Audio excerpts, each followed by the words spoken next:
Hello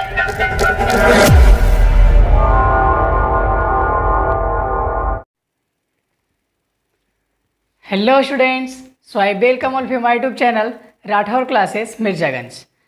तो आप सभी को चैप्टर नंबर 20, चैप्टर नंबर 19 नहीं, चैप्टर नंबर 19 यानी कि उत्सर्जी पदार्थ एवं उसका निष्कासन।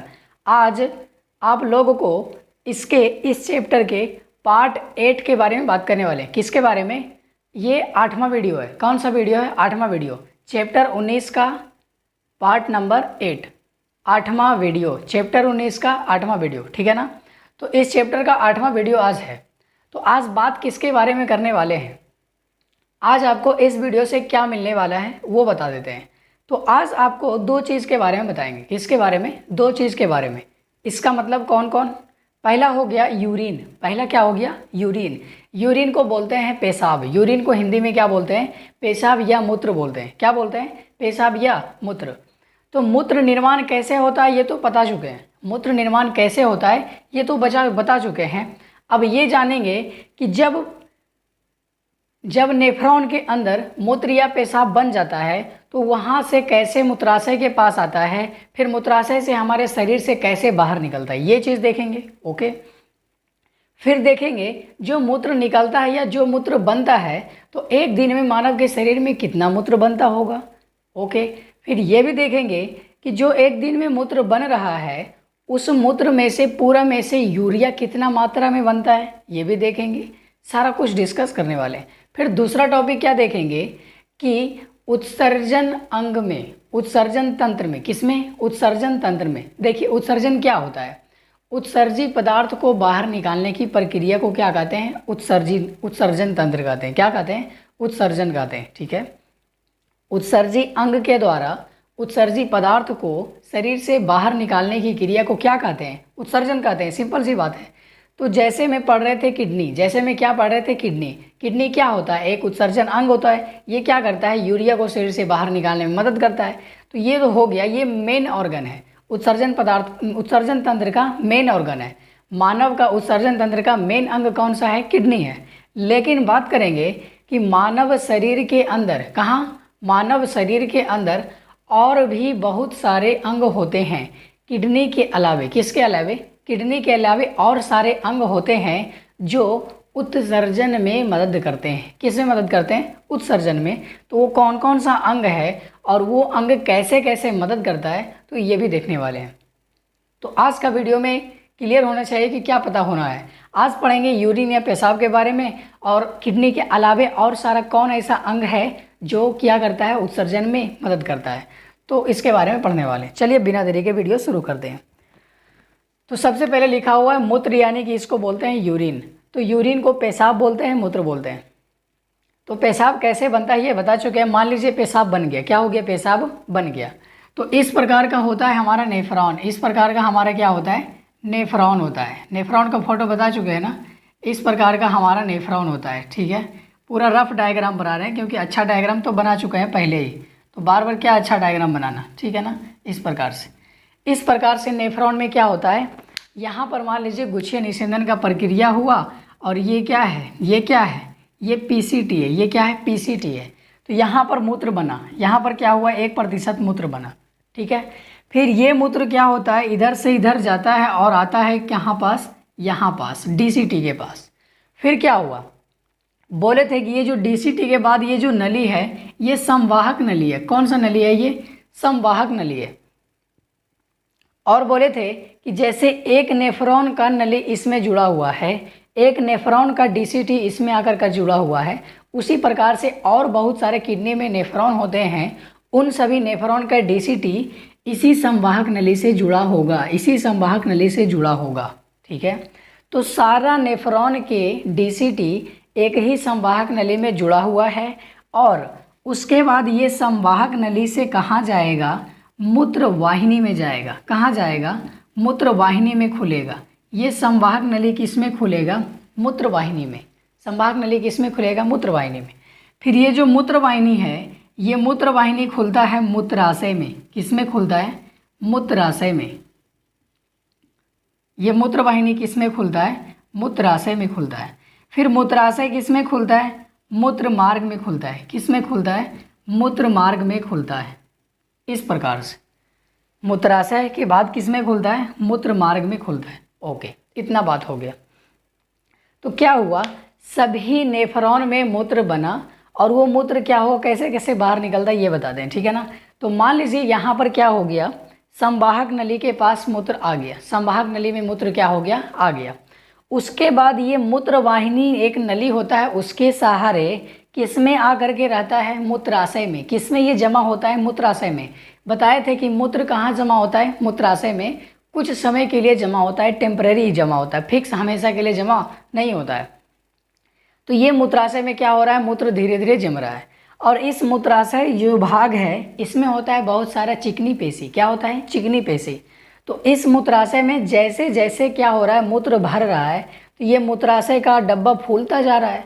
जैसे इतना बड़ा कुछ चिकनी पेशी या प्लास्टिक जैसा कुछ है, बैलून में मान लीजिए पानी भरेंगे तो बैलून बड़ा होगा ना, उसी प्रकार से इसमें क्या हो रहा है, जैसे जैसे धीरे धीरे मूत्र आएगा तो ये मूत्राशय का नली फूलने लगेगा, जो भी मूत्राशय है वो फूलने लगेगा। तो जो फूलता है तो यहाँ से क्या एक प्रकार का सूचना जाता है केंद्रीय तंत्रिका तंत्र के पास। यहाँ से सूचना कहाँ जाता है? हमारे ब्रेन में होता है केंद्रीय तंत्रिका तंत्र, उसके पास ये सूचना जाता है कि हमारा मूत्राशय धीरे धीरे भर चुका है, हमारा मूत्राशय धीरे धीरे क्या हो रहा है, भर रहा है। अब क्या करता है केंद्रीय तंत्रिका तंत्र, उधर से एक सूचना भेजता है किसको? चिकनी पेशी को। मूत्राशय में मौजूद चिकनी पेशी को एक सूचना भेजता है कि तू सिकुड़ जा, क्या हो जा, सिकुड़ जा। तो यहाँ पर जो भी चिकनी पेशी है वो क्या करेगा, सिकुड़ेगा। यहाँ पर जो भी चिकनी पेशी है वो क्या करेगा, सिकुड़ेगा। तो सोचिए जो मूत्र इसमें जमा है, अब क्या होगा, मूत्राशय में जो चिकनी पेशी है सूचना आने के बाद क्या होगा, सिकुड़ेगा। तो जब सिकुड़ेगा तो क्या इसमें जो भी मूत्र है वो बाहर आ जाएगा, क्या बाहर आ जाएगा। तो मूत्राशय के बाद होता है एक मूत्र मार्ग, यानी कि मूत्र नली होता है, मूत्र मार्ग होता है, ठीक है। उस मूत्र मार्ग से क्या होता है, हमारे मूत्राशय में जो भी मूत्र मौजूद होता है, जो भी पेशाब मौजूद होता है वो हमारे शरीर के बाहर निकल जाता है। इसी को बोलते हैं उत्सर्जित कर देना, उत्सर्जित कर देना, बाहर कर देना, किसी पदार्थ को शरीर से बाहर कर देना, उत्सर्जित कर देना। तो मूत्राशय कैसे बाहर हो गया, मूत्राशय में जो भी मूत्र था वो कैसे बाहर हुआ, फिर से समझिए। क्या हो रहा है, धीरे धीरे मूत्र आ रहा है, बन रहा है, इसमें जमा हो रहा है, आ रहा, बन रहा, जमा हो रहा, आ रहा, बन रहा, जमा हो रहा, ठीक है इतना तक। तो जैसे जैसे ये भर रहा है तो यहाँ से एक सूचना जाता है दिमाग के पास, ओ भाई साहब दिमाग कहाँ सोए हुए हो, मूत्राशय भर रहा है, मूत्राशय क्या हो रहा है, भर रहा है। तो जब मूत्राशय भर रहा है तो ये बोलता है अरे पागल चिकनी पेशी, ये किसको बोलता है, अरे पागल चिकनी पेशी तू सिकुड़ जाना, मूत्राशय भर रहा तो क्या हो गया, तू सिकुड़ जा, तू सिकुड़ जा। तो सिकुड़ेगा तो जो भी मूत्राशय में मूत्र है कहाँ चला जाएगा, मूत्र मार्ग के सहारे बाहर चला जाएगा। तो यहाँ से जैसे एक सूचना दिमाग के पास गया तो दिमाग भी एक सूचना भेजा चिकनी पेशी को, सिकुड़ाने वाला सूचना।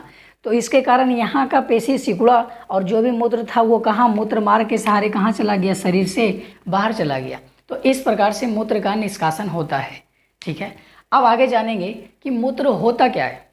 मूत्र को तो निकाल दिए, मूत्र को तो बना दिए, बहुत मूत्र और पेशाब कर दिए, लेकिन मूत्र होता क्या है ये तो पता नहीं है। तो पता होना चाहिए कि मूत्र क्या होता है। एक गंधीय तरल होता है, एक क्या होता है, गंधीय जलीय तरल होता है। कैसा तरल होता है, एक गंधीय जलीय तरल होता है। यहाँ पे लिख दिए हैं मूत्र क्या होता है, एक गंधीय जलीय तरल होता है। तो मूत्र कहीं भी करते हैं तो उसमें थोड़ा सा गंध होता है और जल की मात्रा होती है और तरल होता है, तरल पदार्थ होता है ना, पानी जैसा होता है, ठीक है। तो मूत्र क्या है, यह एक गंधीय जलीय तरल है। और ये होता कैसा है, यह हल्का पीला रंग का होता है। यह कैसा होता है, हल्का पीला रंग का होता है। मूत्र कैसा रंग का होता है, पीला रंग का होता है। फिर आगे बात करते हैं कि एक वयस्क मनुष्य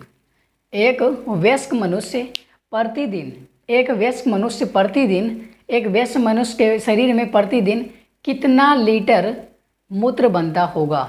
अंदाज़ा लगाइए कि एक स्वस्थ मनुष्य है, उसके शरीर के अंदर, उसके किडनी में, उसके नेफ्रॉन में कितना मूत्र बनता होगा एक दिन में, बताइए। तो 1 से 1.5 लीटर बनता है। कितना बनता है, 1 से 1.5 लीटर प्रतिदिन। 1 से 1.5 लीटर प्रतिदिन मूत्र उसके शरीर के अंदर बनता है, ठीक है। अच्छा, ये तो मूत्र हो गया कि 1 से 1.5 लीटर उसके शरीर के अंदर बनता है। अब बात कर रहे हैं कि ये जो मूत्र है, जो भी पेशाब है, ये बाहर निकलेगा, तो इसके साथ साथ यूरिया भी बाहर निकलेगा। कौन निकलेगा? यूरिया भी। तो इतना में से कितना यूरिया को बाहर निकालता है, या इसको इसी भी बोल सकते हैं कि एक वयस्क मनुष्य प्रतिदिन कितना यूरिया का उत्सर्जन करता है, ये भी पूछ सकता है क्वेश्चन में। तो अगर क्वेश्चन में पूछ देगा तो बोल देना है 25 से 30 ग्राम। क्या बोलना है? 25 से 30 ग्राम। यल का मतलब लीटर और जी का मतलब ग्राम। तो एक वयस्क मनुष्य प्रतिदिन 1 से 1.5 लीटर मूत्र बनाता है अपने अंदर और उसको उत्सर्जित करता है, और उसमें से कितना यूरिया को उत्सर्जन करता है? 25 से 30 ग्राम। कितना ग्राम? 25 से 30 ग्राम यूरिया का उत्सर्जन करता है।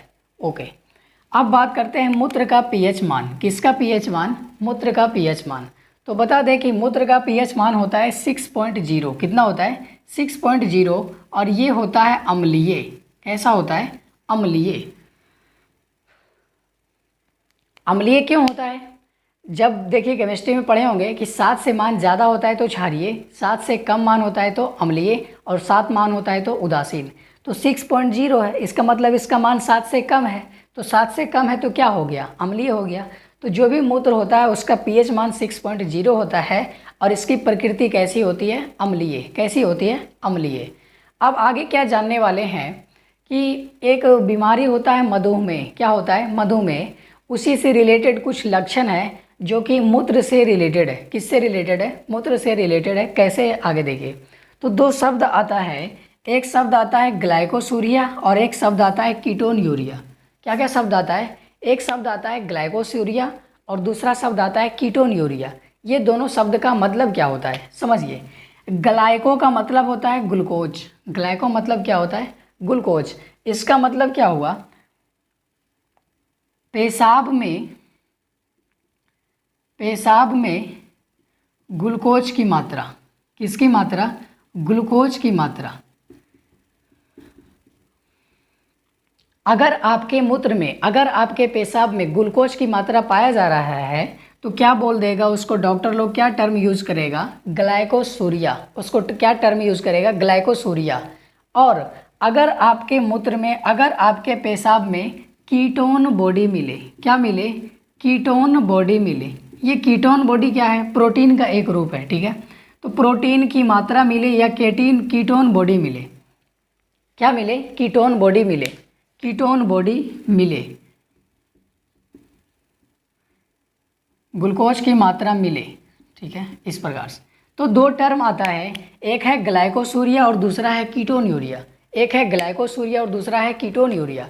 तो ग्लाइकोसूरिया का मतलब अगर पेशाब में ग्लूकोज की मात्रा है, जो भी आप मूत्र निकाल रहे हैं बाहर शरीर के, अगर उसको टेस्ट किया जाए तो पता चलता है कि उसमें ग्लूकोज की मात्रा है। किसकी मात्रा है? ग्लूकोज की मात्रा है। तो डॉक्टर लोग क्या बोल देगा कि आपको ग्लाइकोसूरिया का लक्षण है। किसका लक्षण है? ग्लाइकोसूरिया हो गया है, ठीक है ना। और अगर बोलेगा, अगर आपके मूत्र में, आपके पेशाब में कीटोन बॉडी मिले, क्या मिले? कीटोन बॉडी मिले, यानी कि प्रोटीन मिले, तो बोल देगा क्या हो गया है? कीटोन यूरिया हो गया। क्या हो गया? Ketone urea. और जब भी ऐसा 2 लक्षण दिखता है तो उसको बोलते हैं कि उसको कौन सा रोग हो चुका है? मधुमेह रोग हो चुका है। कौन सा रोग हो चुका है? मधुमेह नामक रोग हो चुका है। ये जो दोनों लिखे हैं, ये दोनों किसका लक्षण होता है? मधुमेह नामक रोग का मुख्य लक्षण होता है। अब मधुमेह नामक रोग क्या होता है? मधुमेह कौन सा रोग है? आप लोग जानते होंगे, आपके घर में, आपके अड़ोस पड़ोस में जो भी दादी दादा नाना नानी होंगे, बूढ़ा बूढ़ी होंगे, उनको ये रोग ज़्यादातर होता है। मधुमेह मतलब चिनिया रोग। कौन सा रोग? चिनिया रोग। जानते हैं ना चिनिया रोग, जिसको बोलते हैं कि डायबिटीज़ हो गया, डायबिटीज़ का शिकार है।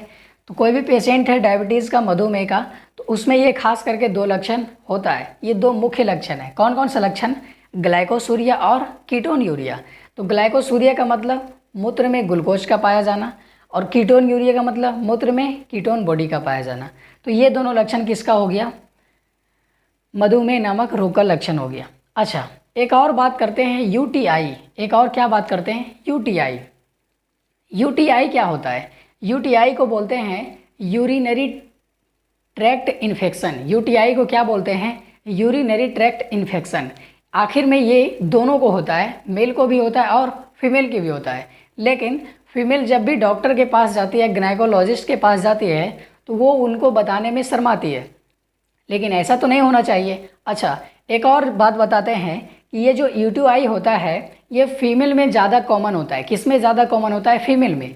अच्छा, ये बताइए कि ये यूटीआई जो रोग है, यूरिनरी ट्रैक्ट इन्फेक्शन जो रोग है, ये फीमेल में कॉमन क्यों होता है? क्योंकि फीमेल का जो मूत्र मार्ग होता है, फीमेल का कौन होता है? जो मूत्र मार्ग होता है ये बहुत ही छोटा होता है। फीमेल के मूत्र मार्ग बहुत ही छोटा होता है, जिसके कारण इस मूत्र मार्ग के सहारे उसके मूत्राशय के पास बहुत सारे बैक्टीरिया चले जाते हैं और वहाँ वृद्धि करने लगते हैं। इसीलिए उस वाले एरिया में इन्फेक्शन हो जाता है।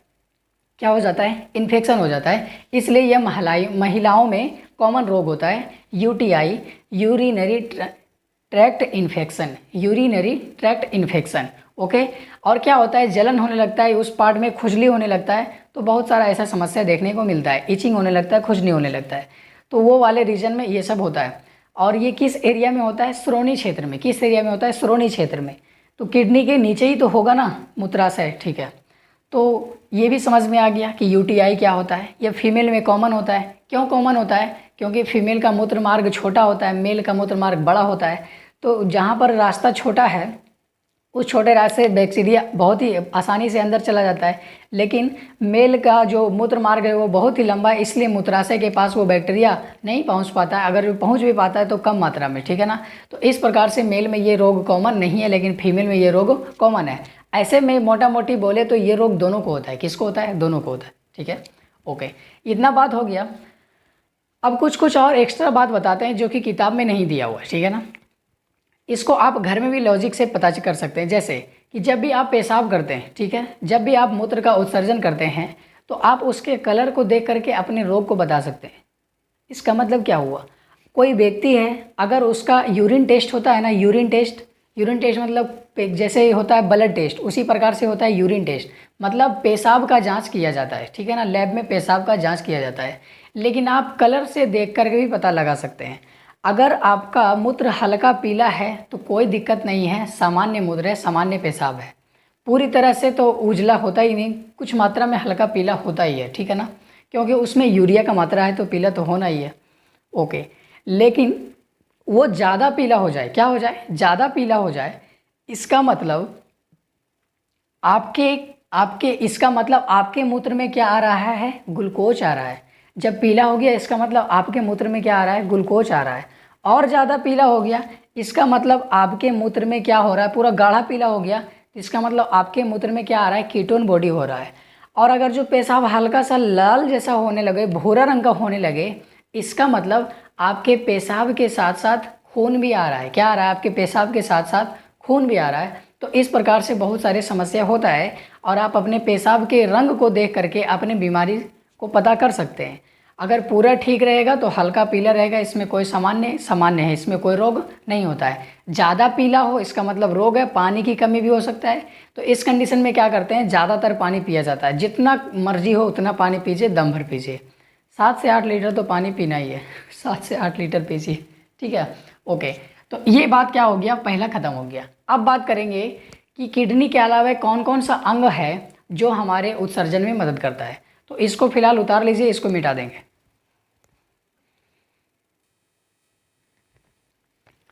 अब बात करते हैं कि किडनी के अलावे कौन ऐसे अंग हैं जो उत्सर्जन में मदद करता है, उत्सर्जन में उसका भूमिका होता है। तो हमारे शरीर में 3 ऐसा अंग है, जैसे एक है फेफड़ा, दूसरा है यकृत यानी कि लीवर, और तीसरा है त्वचा यानी कि स्किन, ठीक है। तो ये 3 अंग हो गया जो कि किडनी के अलावे उत्सर्जन में मदद करता है। जैसे हमारा फेफड़ा क्या करता है? फेफड़ा क्या करता है? कैसे उत्सर्जन में मदद करता है? ये CO2 तथा जल को बाहर निकालता है। किसको बाहर निकालता है? CO2 तथा जल को। तो CO2 भी अपशिष्ट पदार्थ है, और जब ज़्यादा जल हो जाता है तो पेशाब से भी निकालते हैं, तो ज़्यादा जल हो जाता है तो फेफड़ा के द्वारा भी निकालते हैं। जब CO2 छोड़ते हैं तो उससे जल भी निकलता है, ठीक है ना। तो फेफड़ा क्या करता है? CO2 को बाहर निकालने में मदद करता है। तो CO2 भी एक अनावश्यक पदार्थ है, अपशिष्ट पदार्थ है, तो इसको बाहर कौन निकाल रहा है? फेफड़ा निकाल रहा है। इसलिए फेफड़ा भी क्या हो गया? एक उत्सर्जी अंग हो गया। लेकिन मेन उत्सर्जी अंग कौन था? किडनी था। उसी प्रकार से एक और अन्य उत्सर्जन अंग है यकृत। कौन उत्सर्जन अंग है? यकृत। यकृत क्या करता है? ये जो भी बिलिरुबिन, बाइलिरुबिन, जो भी पिगमेंट होता है और जो भी कोलेस्ट्रॉल या स्टेरॉयड हार्मोन होता है उसको बाहर निकालने में मदद करता है। ये सभी को क्या करता है, मल के साथ बाहर निकाल देता है। सभी को मल के साथ क्या करता है, बाहर निकाल देता है। कौन निकालता है, यकृत निकालता है। क्या क्या निकालता है, बिल्रुबिन, बाइलिवर्डिन, कोलेस्ट्रॉल और स्टीरॉयडल हार्मोन को बाहर निकालता है मल के साथ।